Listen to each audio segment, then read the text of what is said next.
Bab 2. Aku terdiam sejenak sambil mengukir senyuman. Betapa beruntungnya aku memiliki seorang ayah seperti papa. Tiba-tiba saja ingatanku mengulang kata-kata Mas Arlan yang bilang bahwa menurut tetangga dirinya bukan anak kandung Mama Desti. Pah, aku boleh minta tolong satu lagi? Tanyaku lebih dulu. Apa sayang? Tanya balik papa. Kemudian kaki ini aku turunkan ke bawah dan beranjak ke ujung jendela. Pembicaraan ini sangat rahasia, jadi aku takut Mas Arlan mendengar obrolan kami.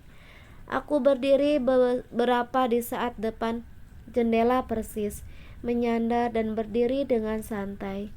Pah, menurut sependengaranku, Mas Arlan itu bukan anak kandung Mama Desti.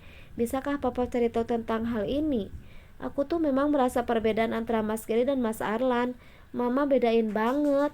Ungkapku masih berada di sudut jendela, tapi mata ini tetap mengawasi Mas Arlan.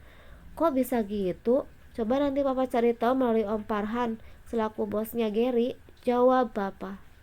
Mas Gary itu kerja di perusahaan milik adiknya Papa yang menjabat sebagian keuangan di sana. Desas-desus korupsi pun terdengar dari segelintir staf dan karyawan di sana. Namun belum ada tim audit yang dapat membuktikan korupsinya. Tiap kali mereka melakukan pengecekan, semua keuangan bersih nyaris tidak ada selisih. Entah dari mana Mas Gary bisa menutupi itu semua. Tapi yang jelas Om Farhan dan tim audit akan lebih waspada lagi untuk mengungkap aksi Mas Gary secara mendadak. Tiba-tiba kaki Mas Arlan bergerak, aku khawatir ia terbangun.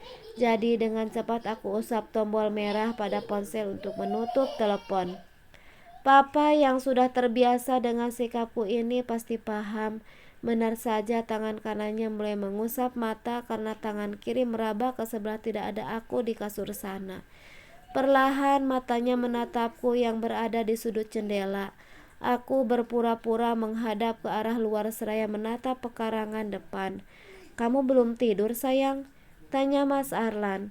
Aku pun pura-pura terkejut sambil menoleh ke arahnya. Gak bisa tidur mas, aku cari angin saja ke depan jendela. Jawabku jelas berbohong. Lalu Mas Arlan tampak turun dari ranjang, kemudian ia menghampiriku. Kini tangan Mas Arlan berada di pinggang dan melingkar sekitar perutku. Dagunya juga ada di atas bahuku, pipinya pun menempel lekat di pipi ini. Kamu kepingin punya rumah dan mobil seperti Mbak Dila ya? Tanya Mas Arlan membuatku mengernyitkan dahi. Ternyata ia menduga seperti itu, mungkin karena kamar kami menghadap rumah Mbak Dila dan Mas Gary. Hah? Enggak kok mas, aku lagi cari angin aja ke depan, jawabku sambil membelai pipinya. Nyaman ketika ia memeluk dari belakang. Sentuhan jarinya dan bicaranya yang lembut pada istri membuatku benar-benar tergila-gila padanya. Bukan dikuasai cinta buta, tapi kepribadian lelaki seperti Mas Arlan sungguh jarang ditemui. Maafkan aku ya sayang, belum bisa beliin kamu rumah seperti Mas Gary pada Mbak Dila. Aku belum bisa beliin mobil juga. Seandainya papa masih ada, mungkin dulu kuliahku takkan terputus dan menjadi sarjana seperti Mas Gary. Jadi mencari kerja juga enak, ungkap Mas Arlan. Aku menghela napas karena tahu betul Mas Arlan harus bekerja keras setelah mendiang papanya meninggal dunia. Sedangkan Mas Gary, ia tetap melanjutkan kuliahnya dengan dalih dari Mama Desti bahwa anak pertama harus sukses. Aku balik badan, kini posisi kami sering berhadapan.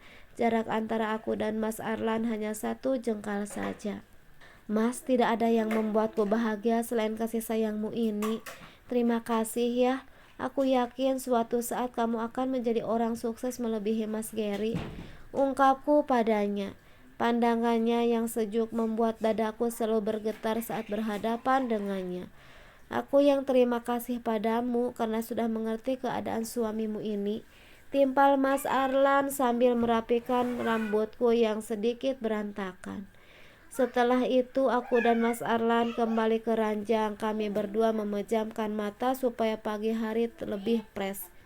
Pagi telah mengeluarkan sinarnya. Tepat di hari Jumat ini aku mengantarkan Mas Arlan ke parkiran depan.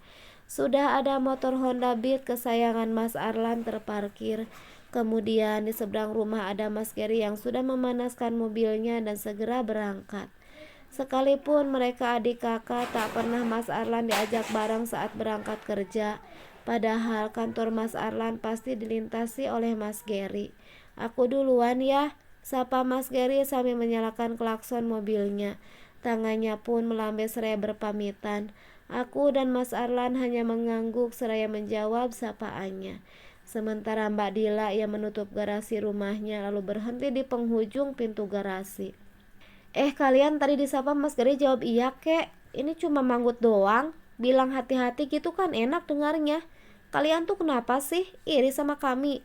Mbak Dila mulai memancing emosi di pagi hari. Aku nyaris tersulut karena ucapannya.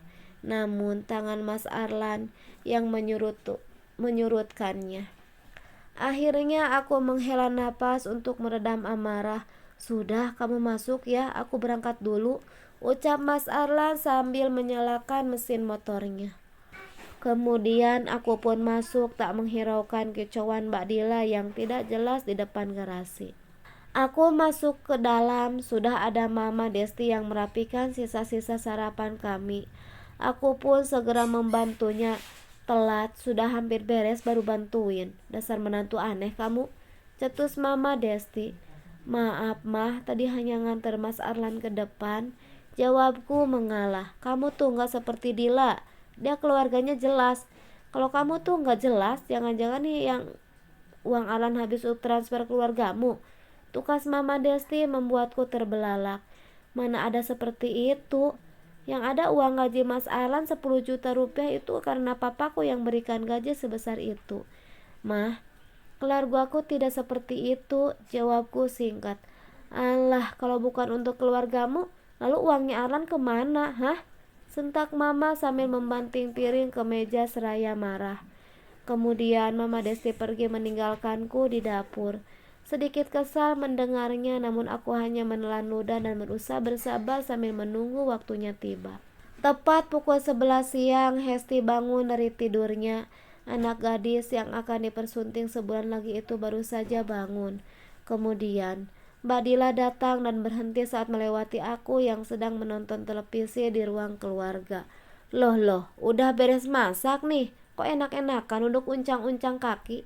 Mbak Dila memancing emosiku kembali.